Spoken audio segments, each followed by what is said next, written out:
Okay. Okay, now it's live.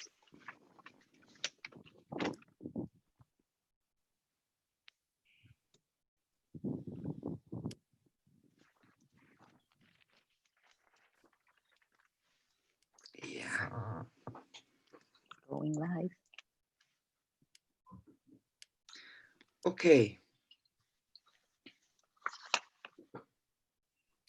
We are now live on YouTube. So good morning, good evening, good afternoon, everyone. And it's a delight to welcome you to the second UMAC webinar. Last week, we talked and discussed and shared experiences about reopening our museums when the case applied, because sometimes it did not apply. This week, we're interested in learning more about your plans about reopening access to collections. So is your university museum resuming access to collections post-lockdown due to COVID pandemic? What safety measures are you implementing? Do you plan to quarantine specimens, artifacts, manuscripts, and books post-access? What impact did COVID have on your collections policy? And most importantly, a second front of debate and sharing, are you collecting COVID objects from, museums have the responsibility to document the times we are living. And not only there are many COVID objects, but as a university museum, many universities are engaging with society and even on several fronts like tests and solidarity initiatives and so on. So how are you documenting that? Do you plan to? Are you thinking about it? What will be your methods and so on? And for today's debate, we will have the delight of having a host. Our host is Akiko Fukuno. She is from Japan. She works at the Ashido Yuasa Memorial Museum, International Christian University in Tokyo, and she's a former UMAC board member. She was also the co-chair of our UMAC 2019 epic annual conference in Kyoto, and she's the present chair of the UMAC Award Committee. So I thank you so much, Akiko, for agreeing to moderate this conversation, and over to you. Okay. Thank you, Marta, for the introduction. And I'm really pleased, and it's my pleasure to be able to chair or moderate this session. First of all, could you all please write down where you are from in your name, as I put down Tokyo and International Christian University. Some of you have already done that. Thank you. And while I start this session, you can work on that. Actually, university museums are really diverse. And I understand that there are 30 people right now participating, and many of you are from natural science museums, or maybe some from art galleries. But we all have collections. And right now, we are all facing this difficulty. And today, I would like to concentrate on reopening collections. And before going into that, may I just go around everyone, and could you please introduce yourself, your name, and maybe your institution, so everyone can know where you are from. Okay, can I start out with Tanis? Maybe I have your microphone on for just the first maybe few minutes, and you can go off when others speak. Okay. Okay. Thank you, everyone. Okay, let's start with Tanis. Hi. Hi. My name is Tanis Davidson. I'm the curator at the Grant Museum of Zoology, which is a museum at University College London. Okay, thank you. Okay, next is Nicole. Hoffman. Good Thank morning. you. This is Nicole Hoffman, University of Pretoria Museums, South Africa. South Africa, welcome. Thank you. Okay, thank you. Ana Catarina. Hello, good morning. Hi. I'm the manager of the Museum of Science and Technology in Islam in a university in Saudi Arabia, King Abdullah University for Science and Technology. Thank you. And everyone knows Marta, so go to Leslie from the United Hi. States. Hi. I work in collections management at the Phoebe Apperson-Hearst Museum of Anthropology in Berkeley, California. Wow, okay, thank you. And Kan Ho Mong from Singapore. Hi everyone. I hear your voice. Hi everyone. I'm Kang Ho. I'm with the National University of Singapore Museum. Thank you. Collections management. Thank you. Yes, thank you. And Penny, you were one of the first ones to come. Yes, Always. always, yes. I'm Penny you. Theology Guti. I'm the head of the Science and Technology Museum of the University of Patras in Greece. Okay, thank you. Now, Tang Lai Pi, may I have your institution and your country, please? Tan? Or should I go to Annalyn? Thank you. Hello, I'm from Yes. Singapore. My name is Anna Okay. Lim from National University of Singapore Museum. Thank you. Thank you. Devika Murugaya, also from Singapore, I suppose. Yes, I am. Hi, I'm Devika also from NUS Museum, colleague of Anna, Danielle, Michelle, Veronica. Yeah. Thank you for coming in. Thank you. You're welcome. And Thank you. Nuria, okay. Thank you. Let's just go around quickly. Yes. Your microphone on, maybe? Hello. Hi. Hi. Hello, everyone. My name is Nuria Garcia. I'm working at Cantabria University from Spain. Spain. Thank you for coming. And David. Hi, Yes. David Ellis Thank from you. the University of Sydney. Thank you. And I can't see, let's see, Greg or Greg Cho, are you here? Yes, I just unmuted myself. Okay, yeah. thank you. From NUS Museum. In Singapore. NUS, National University of Singapore, there are two museums. One, the Art Museum, the other is the Natural History Museum. And we are from the Art Museum. Okay, thank you. Veronica, let's go quickly. There's so many people from Singapore. Thank you for coming. Good afternoon. Okay. I'm Veronica from NUS Museum, National University of Singapore Museum. Okay. Thank you. And Danielle. And also from Singapore? Yes, I'm from Singapore, but I'm also in the NUS Baba House, which is one of the collections in a separate building, which is a heritage home. Sure. Okay. Umberto from Italy, Bologna. Thank you. Okay. Yeah. Should I just okay. Thank you. Okay. Bye. I'm the curator of the Botanic Garden of the University of Bologna. Maybe as I call you out your name, maybe you can tell us what the scope of your collection, maybe from art or from the botanical garden. Maybe that might work faster, right? Okay, Michelle, thank you, from Singapore. Your collection is, I think, art, if I'm correct. Yes, correct. Okay. And I do Thank you. I'm just here to learn. Okay, and Roland, I think you're an IT specialist. Okay, thank you. And some people haven't shown their names, so I think I have to skip. Mishima-san from Japan, from Kyushu, please. Hello. Yes. Hello. What's your collection? My collection is botanical specimens, planters, machines, and so on. Thank you. And Steph from Hungarian. Good morning. I'm Steph Scholt, and I'm the director of the Hunterian in Glasgow, Scotland, collection with everything in it. Great.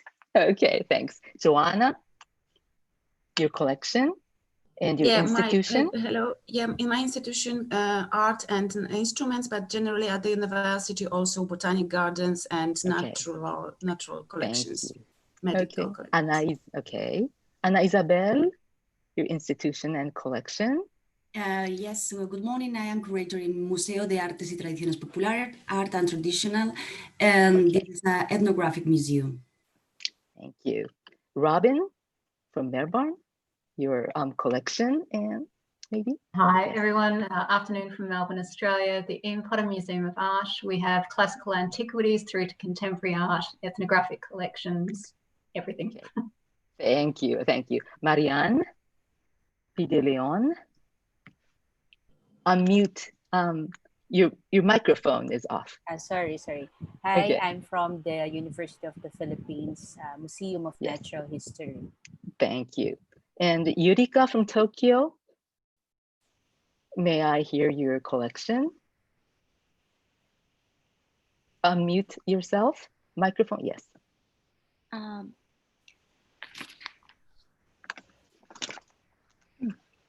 We just said, okay.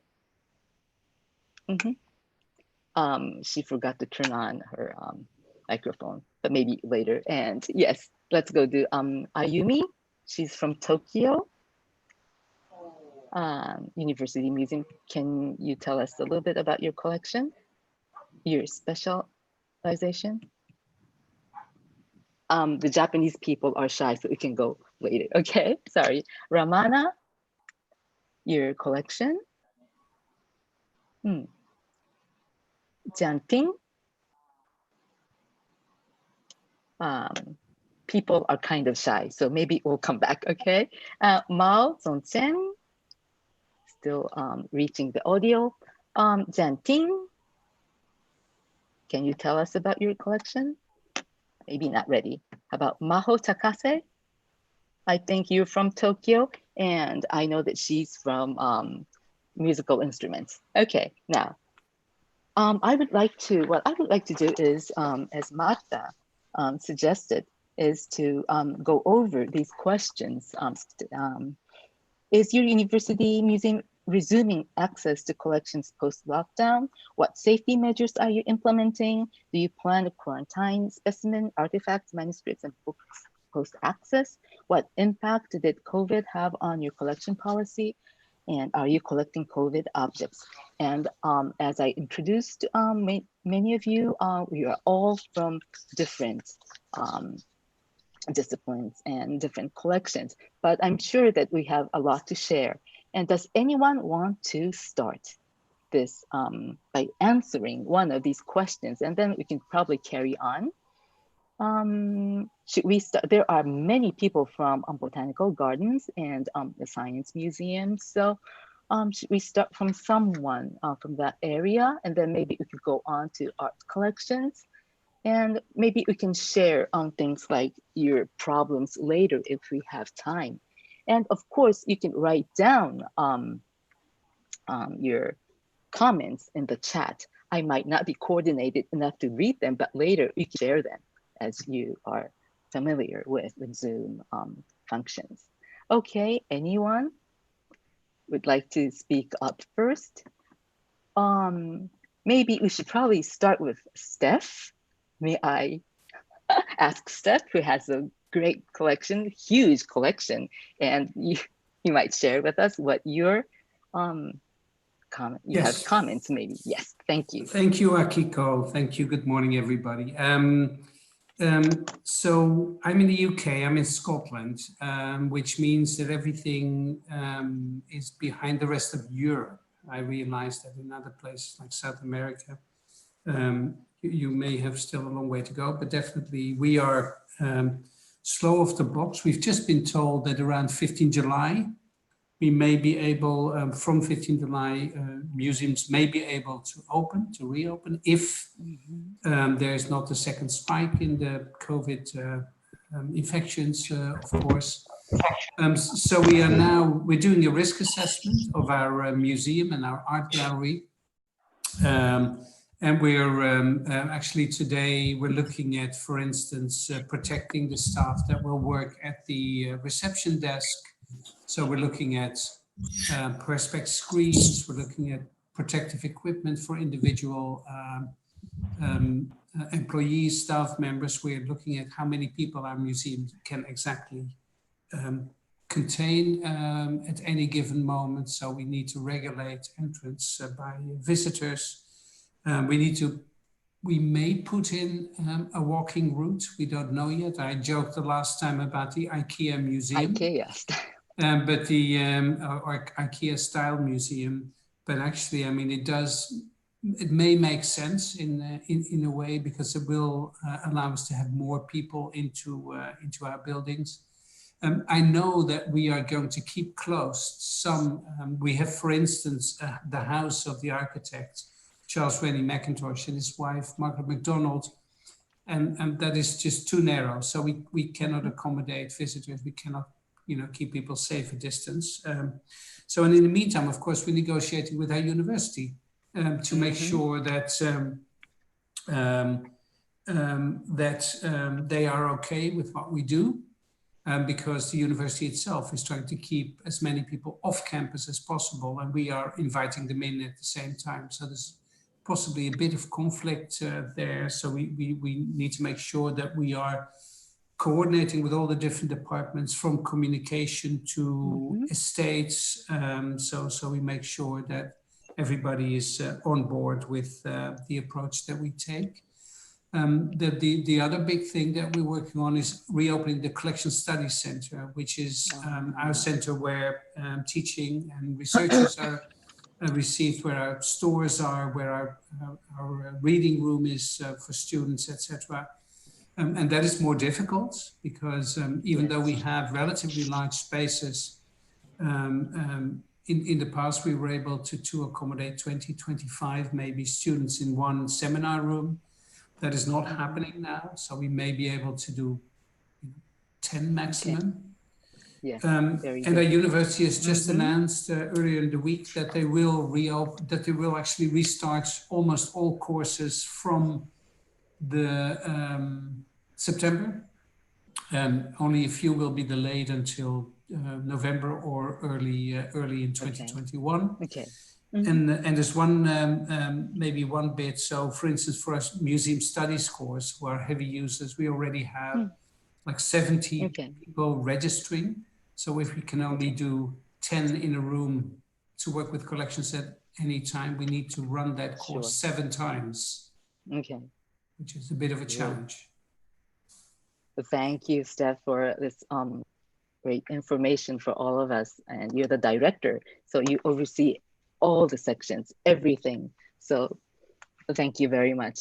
Now, should we have someone from, or maybe from the Asian side, this side of the world, if I can call it that way? There's so many colleagues from Singapore, right? So anyone like to speak up? It may be from a small collection, because university museums may be big, maybe small, maybe you might have a big collection, it might have a small collection, you might have a great, great number of staff, or you might work on, small scale. And I think maybe problems might be different, but anyone would like to speak up, or should I just call on someone? Let's see, anyone? You can turn on your speaker and just start speaking. Or you could even, yes? I can speak.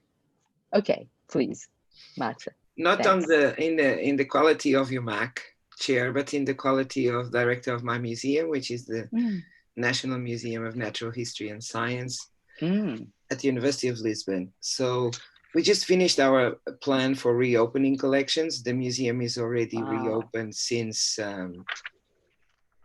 19 May.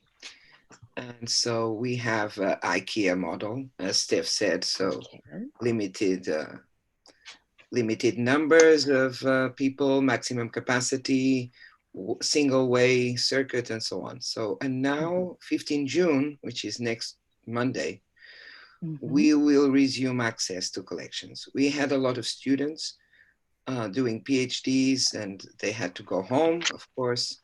But now the university has resumed some physical teaching, especially in labs and so on. And we felt that we needed to provide access again to those students that were using our collections. And so, yeah, we created a plan that includes, again, maximum. We had to create some study rooms so that, because some people had access to the collections inside the storage, which is not good. So we had to kind of fragment the space, create a space for access where there will be only one researcher. They will have to provide, we provide the masks. They will have to wear special suits. I don't know the name in English. Yes, yes. And gloves, obviously. But gloves, you know, gloves with collections comes with the, you know, it has to be. So that's not a big deal. We're worried actually about the environmental impact of our single-use plastics, but that's another problem. Okay, that's another webinar that we need to. I know. Yeah. Thank you, Marta. It's massive and it's everywhere now. But anyway, so yeah, we had to create a space for quarantine of objects. So every time that a student accesses a bone or a book or whatever, we created a 10-day quarantine, so no more access. But if it's a prolonged access, the student or the researcher can, you know, can have a space for him or herself. So it's that kind of, the most difficult challenge for us was really to segment the space. Okay. And now I have a question, Marta. As a university museum, do you have other, you know, association with other university museums in Portugal that you share information with? Like University Museum Association of Portugal, or you know? There's no association, but we work together. The three major Portuguese universities, Lisbon, Porto, and Coimbra. And we also work with our colleagues in Africa, former, you know, Portuguese-speaking countries and former Portuguese colonies in Africa. So Mozambique, Angola, and so on. We're working with them because they are at a different stage than we are. So how about other countries or other universities, museums? Do you coordinate this problem with other colleagues? Or if you do, if you have an association or you have these meetings or Zoom meetings, regular like a regular basis or on planned basis, you could probably write your situation in down in the chat, maybe. Then we could share later how things are going in other countries. For example, in Japan, this week, one of our members here, Yurika Saito, she was inspired by the UMAC, this Zoom webinar. And we just started a Zoom meeting of university museums in the Tokyo area. But then many people joined us from like Western Japan, from Kyushu. Misako Mishima, she's from Kyushu, and she had just joined this meeting. And there were like 30 to 40 people, and we had a lot to share. There were lots of questions, the quarantine, the specimens, and because we are also like, you know, teaching, and we have many collections. And just like as Marta shared her expertise and her condition, we just started doing that in Japan as well. So is that happening like in Singapore or like in Italy or in the States? Or maybe you could write that down in your chat. And I think everyone is really shy, but so what I'm gonna start doing is start asking our colleagues here. How about, yes, you have a question? Does anyone have? Maybe if I can. say something, Joanna? Joanna? Yes, please, yeah. Joanna. I typed that we share experiences inside of our association because I'm vice president of Polish Association of University Museums. So of course, in case of universities, we are closed for students. They have only studies. They study only online, but museums are partly opened. And for example, my museum was opened a few days ago, but of course with really big limits. The same situation was with Botanical Garden.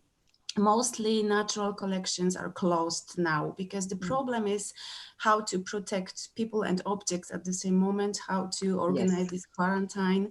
So we share experiences and we try to organize 2 webinars inside of Association for University Museums, but also with our colleagues from other national museums because they have really big laboratories and specialists. And for example, 3 days ago, one of the biggest museums, National Museum in Krakow, needed to close one of buildings because inside 6 persons are sick, are COVID positive. So a few days after opening, they needed to close. So it's really also a big experience for another institutions. So we are trying to speak together and share these experiences and organize meetings. So after it, if I collect informations about this quarantine for objects, for example, I of course share with you with these experiences too. Okay, so great. it's quite difficult to organize some good politics because the situation is changing all the time. In Poland, we see that really much people are sick at the moment. So it's not so easy, and it's not so easy to open a collection if your university normally except administration is closed. So of course, in case of small collections, people are working from home and not inside of the museum. So situation is difficult and different, but we are trying to move on and do some steps, and the most important thing to share experiences. Thank you. Okay. Thank you very much. It's really nice that now we can share online using this Zoom all these experiences in different countries, different times, different stages of COVID-19, and then we can all learn from this. And let's see, any other person would like to speak? May I hear from Umberto Mossetti, please? You were early in the this meeting early, and Italy had very hard times.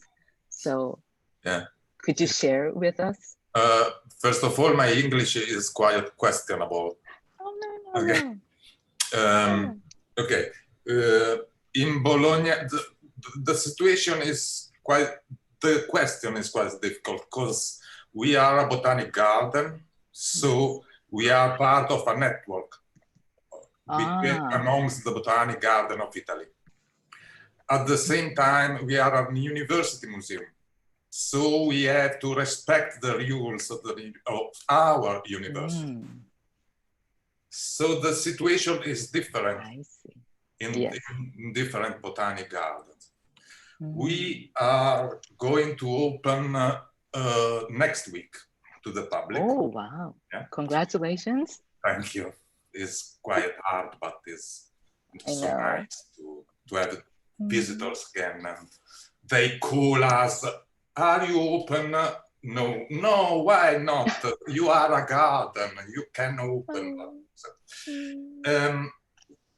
We are also part of a university museum network that takes care of 14 museums and or collection within the University of Bologna. The main museum that is called Palazzo Poggi is the historical museum of the university, the former museum of the Academy of Sciences, and then the museum of the university, is already open. Tomorrow, the geological collection will open. Congratulations again. The main problem is that a large part of our museum or collection are within the departments, the department buildings. And if the department is closed, it's impossible to open the museum. So we are opening those museums that are independent. Okay, thank you for sharing. I know when the university is closed and if your university museum is on campus, unless the campus opens, you can't really let people come in. Yeah. That's very difficult. Now, thank you. How about someone from, let's see, from the art collection, maybe? Does anyone want to speak up? Let's see. May I speak then? Yes. Oh, please. Hi. Could you I'm introduce Gregory. yourself? Yes, thank you. I'm from the NUS Museum, and I will share about the impact of the COVID on NUS. And my colleague Kang Ho, he will share with us what we did when we were first allowed to enter the museum. Okay, so NUS Museum, we manage a museum, a fully controlled, environmentally controlled museum, and we manage a heritage house, which is in its natural condition, meaning it's naturally vented. There is no environmental controls per se. It is left or managed as it is, a heritage house. Oh, so it's outdoors. Okay. Cultural. It's in its natural condition. Sure. It has windows and it has no environmental controls per se. I believe Michelle Quack from NUS Museum also in the earlier webinar had shared some of the policies that NUS implemented. For example, phases, meaning NUS will open in phases, in 3 phases, and in our case it's 4 phases. We are now in the first phase, and before the opening or before we were in lockdown, we call it a circuit breaker. When we were in lockdown, no one can actually enter the NUS, right? Only very, very special groups that have to maintain security and various sensitive things at NUS were allowed to go in. So in the phase 1, when we were allowed to go in, not all of us were allowed to rush in. So again, we are just going in on basis of there's a need to do some essential stuff. And for the museum, checking the condition of the works for us is essential. So that was agreed on, and so collection staff were allowed to go into the museums. So those are the phases. Unfortunately, for phase 1 that we are going into, students, we still cannot open the museum or the collection to students, to researchers, because these are not considered essential yet. So only essential work may be allowed at the museum. So phase 2 for us will end at the end of the year. So in other words, we may not, phase 1 will end by the middle of next month. And in phase 2, which starts the middle of next month, we hope we can open the museum in some small limited manner, but we don't know yet. Yeah, so we can't really know when the museum will open per se. So Michelle probably talked about the phases. I believe also Michelle talked about the zones, meaning that the campus is divided into several zones, and the museum is in one zone. But the museum serves the students from all zones, right? So there you see again a challenge that NUS Museum has, which I believe Michelle had maybe elaborated on in the last webinar. For collections, for collections.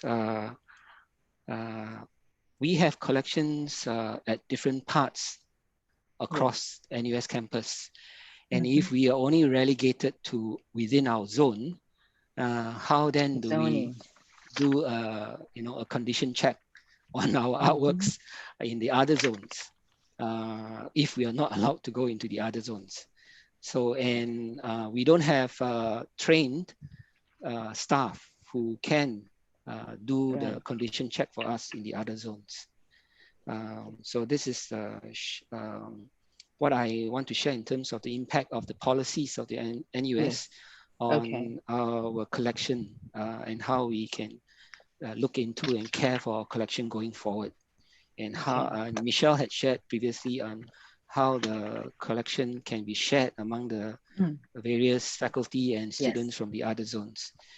Kang Ho will share with us how what he encountered when he was first told that, yes, you can go now into the museum and into our heritage house to do condition check, and what he has discovered. Most of the, because our museum is in a very, in an environmentally controlled environment condition, so we're not so worried about the artworks in the museum. Kang Ho will share what we found with the Heritage House. Thank you. Okay, thank you, Gregory. Please, Kang Ho. Maybe scary stories that you might have to tell. Not that scary actually. Okay. It's manageable. Okay, like what Gregory have shared, the portion, the area, the museum where the temperature and RH is controlled, there's no issues to the artwork there. But the other areas of the heritage house depends on the natural ventilation. So meaning that depends largely on the environment that we have in our location, and we know that Singapore is humid and wet. What we have discovered very obvious is the presence of mold in the house. Yes. So there's the at the primary stage, this is what we have surveyed. We have documented our observation and findings, and we also look at the temperature and RH. So moving forward, we were going to tackle the issues of the mold issues, such as cleaning of the mold, and also it's more of a maintenance approach going forward for our observation. Okay. Just a little bit of background so that we can understand this a little bit better. During lockdown, which occurred for about 2 months in Singapore, not everyone, in fact, almost everyone had to stay at home or work from home. So in the case of our heritage house, we had to close. Meaning that we had to close windows and doors. So if the heritage house is meant to be naturally vented, closing windows and doors is a no-no. However, we had certain kinds of artifacts, meaning not the very, meaning artifacts that were allowed to exist or allowed to be displayed in its natural environment, in a natural condition, meaning not in a controlled environment. So we had artifacts that were of this kind in the house. So we cannot leave the windows open or the doors open, because rain, if it does rain, it will still go through the windows and all that. So the house needed to be closed. But if you close the house, then how do you, so hence it became a good condition for mold to grow. I understand. So we were happy to open the house just maybe one day a week. That was during the initial lockdown period. But after, as we continued this and we monitored the house, we noticed certain symptoms showing up. Okay.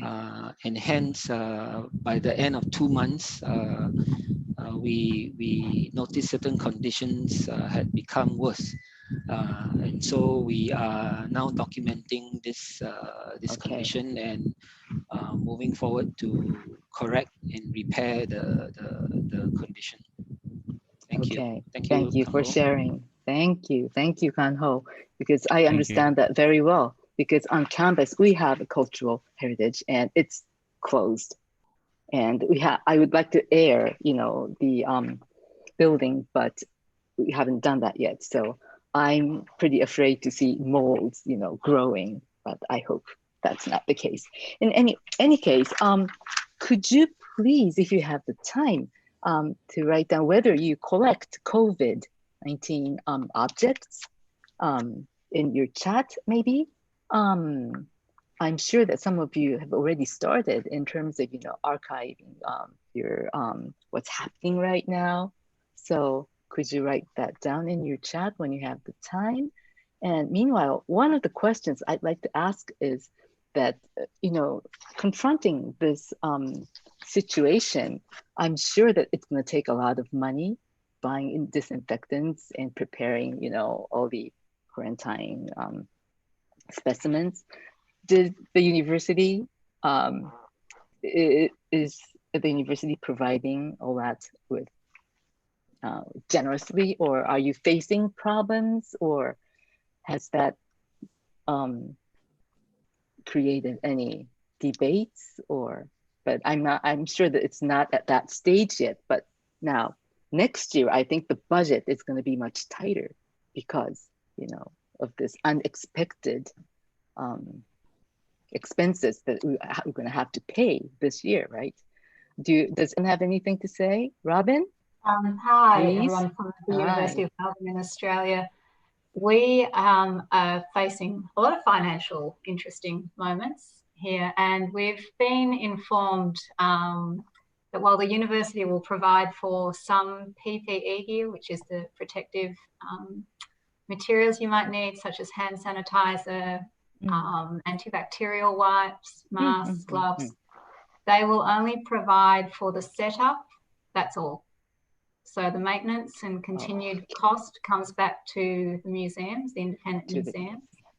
And just back to what you were talking about earlier, we are still in the phase of writing our return to use of our art store. The University of Melbourne has a 3-phase resumption of activity on campus, and all the museums and collections fall into the very last phase. So we don't go back to work until the 3rd of August. It's quite late by comparison to other areas. And before we can do that, we do have to write a massive document that aligns with the universities, which we received one, which looked like this. I don't know if anyone can see that. It might be flaring a bit. Okay. It's flaring. Anyway, with everything changing quite rapidly, it's been very difficult for us to keep up with all the various frameworks and documents that the university executive level are developing. So we are constantly having to rewrite our documents that allow us to go back into our store and have access again. So that's been one of our bigger challenges, and finances will definitely be the other one. Yes. Thank you, Robin. Yes. And does anyone have any comments or like to bring up another issue, or let's see. Hi there. Hannes, you want to speak up? Okay. Yes, so I'm at the Grant Museum of Zoology at UCL in London. And as Steph was saying, the UK is a little bit behind the game as far as planning and determining when people are going back. UCL has initially, as of last week, said that they will open the campus at the end of September. However, it's open, but there will be a staged return to staff needing the spaces for particular activities. So it's not going to be a blanket open. So the main concern that we've been looking at, because in some respects we're kind of at the mercy of the government advice and what the university is planning on doing, and says what we can do, is looking at how we are going to deliver teaching in the Grant Museum. So normally in term one, there are around 45 practicals that we run with specimens in the collection. UCL, you know, the priority with a lot of museums right now is, of course, delivering the HE teaching. So this is a priority concern for the university and for us, how we support academics in delivering the teaching that would be going on. So we're looking at a mix of online teaching, so providing digital resources, investments that are being used, possibilities with live streaming in the spaces if and when you know, member of staff and instructors can get into the space. We're looking at some practicals will need to, you know, it is hoped and it would be ideal for at least some of the practicals to use the collection. So we're looking at, you know, minimum possibilities, how many of the practicals need to run. There's one in particular in the Grant Museum where they, you know, use the comparative specimens in the collection to identify mystery specimens, so to speak. So we're looking at the options of how many students can be in the space, you know, working with course instructors to spread the loads throughout the day. The museum is normally not open in the morning, so we're lucky we have that morning space. But I think that because the priority is teaching, we will remain closed to the public apart from, you know, weekends. But who knows at this moment? So I just thought I'd share that. Okay, thank you, Tanis. Like in Japan, there are a lot of the university museums in Japan are actually teaching museums. So in the last meeting, that was an issue too, how to teach online and do practice courses with objects. Like, so it could, I think, share. And actually there is a webinar. The fourth one is, will concentrate on online teaching and students. So you can join that webinar too, right? Okay, thanks. And how about other people want to share on? We have about like 10 more minutes. If you'd like to speak up, please. Maybe, let's say, who, Marta, maybe you can help me with some, who should I ask for? Some comments, maybe? Let's see. Is there, I was super active on chat. But, okay, yes, yes, I know. But I wanted to, is there anyone from China? Because I missed in the introduction. Right. Okay, yes. it would be nice to hear. And did Nicole from South Africa already? Not yet. Here? Okay. Nicole, let's hear Nicole. Let's hear Nicole. Yes, you were one of the first one.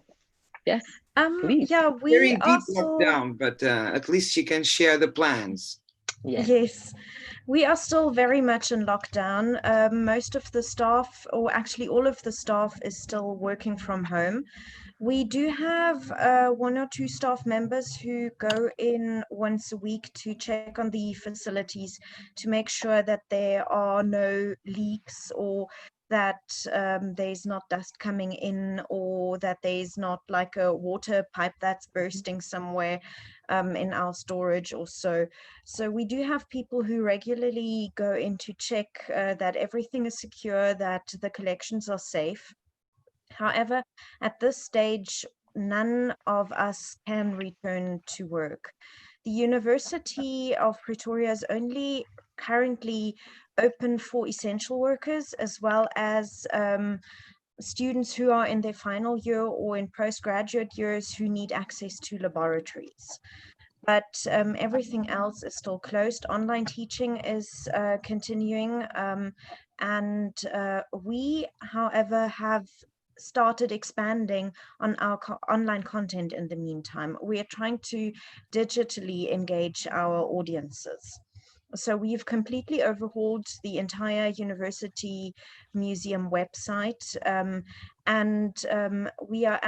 We've been contacted by a school in Cape Town where I did an online talk on archaeology and the heritage site of Mapungubwe for them only yesterday. So at least something is happening, and because schools are also slowly being phased back in.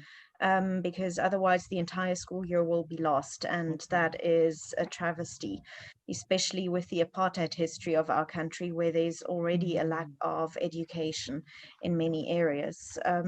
Of course, that is very difficult because not everybody has access to online teaching and learning, especially in the rural areas. There is a lack. The government is trying to resolve this issue, but providing everyone with laptops is incredibly difficult, and also data for online access.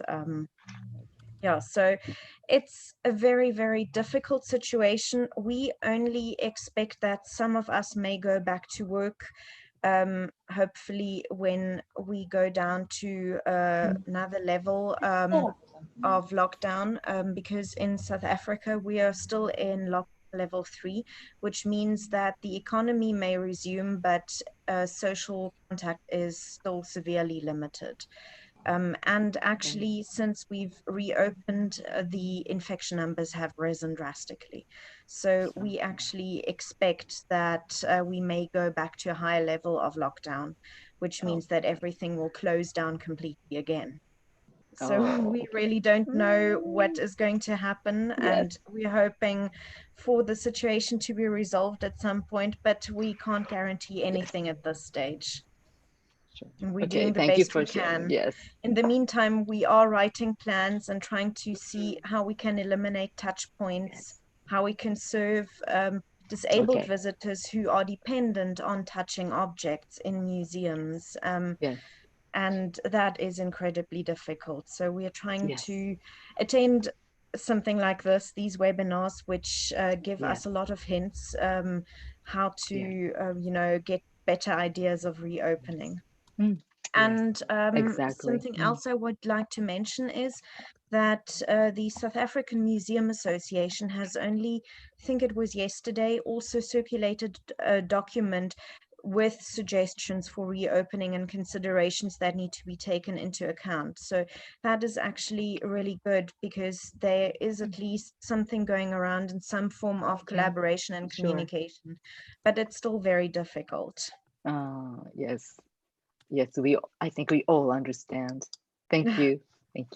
Okay, should we have someone from Jianting?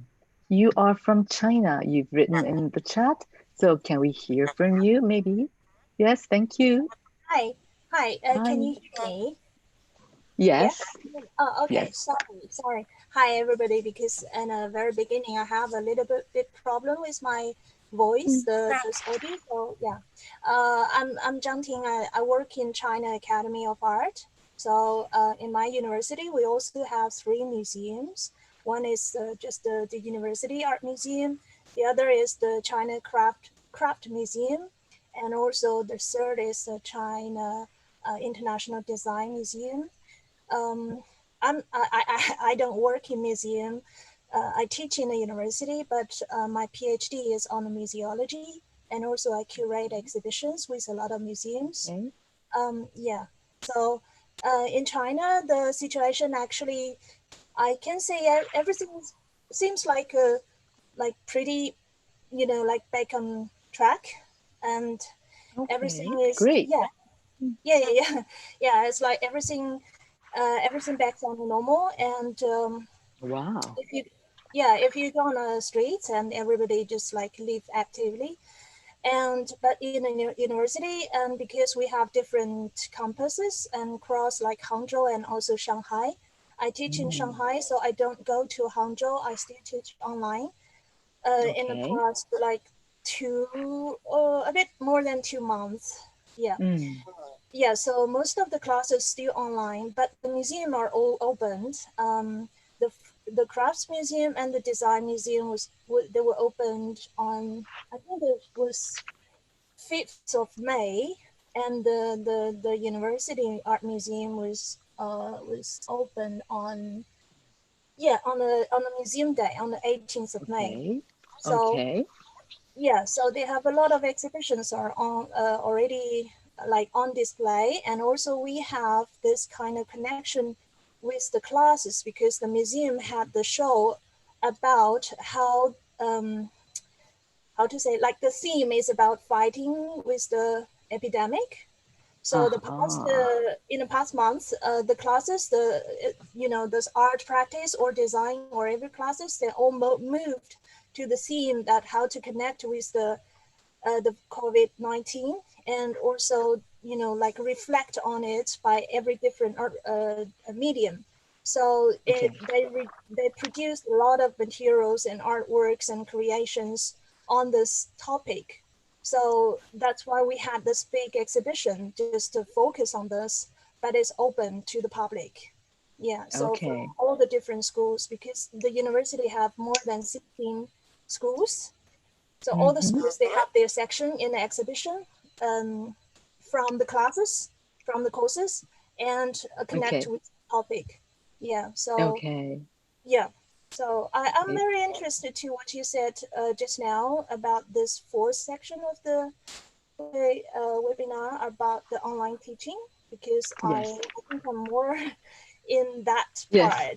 Yeah. Yes, please join. We can all join all the webinars, okay? Thank you. Now, I think for a few more minutes, we should ask someone from the Philippines who just, reopening. And also, I'd like to hear from, let's see, Roland, who is developing archives, I think, on the material of COVID materials. So maybe someone from the Philippines. Yes, hello. I'm Marianne. Oh, Marianne.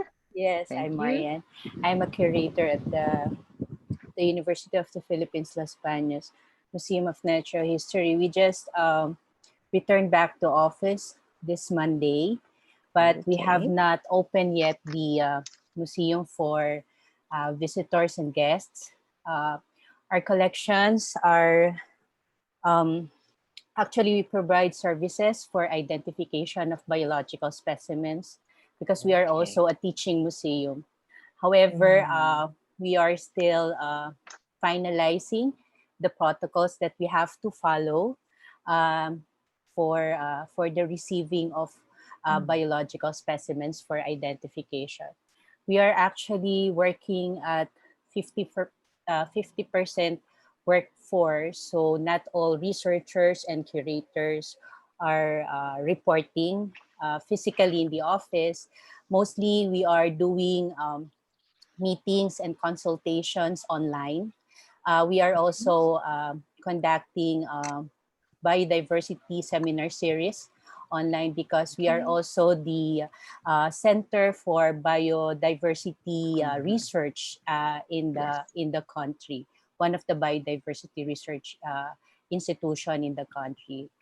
So right now we still do not open our collections to our partners, to our students, consultations mostly online.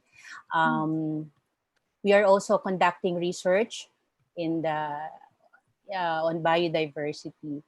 So since we are we are a university museum, we are operating under the guidelines set by the University of the Philippines, Las Bañas. Okay, thank you, Marianne.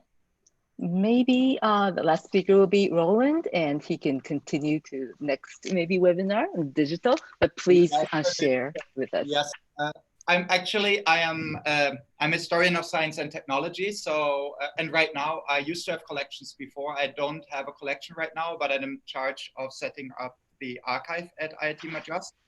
We also do have publicly an open heritage center at IIT Madras, which is usually open. Our situation, I just already told a little bit about this last week. It hasn't very much changed.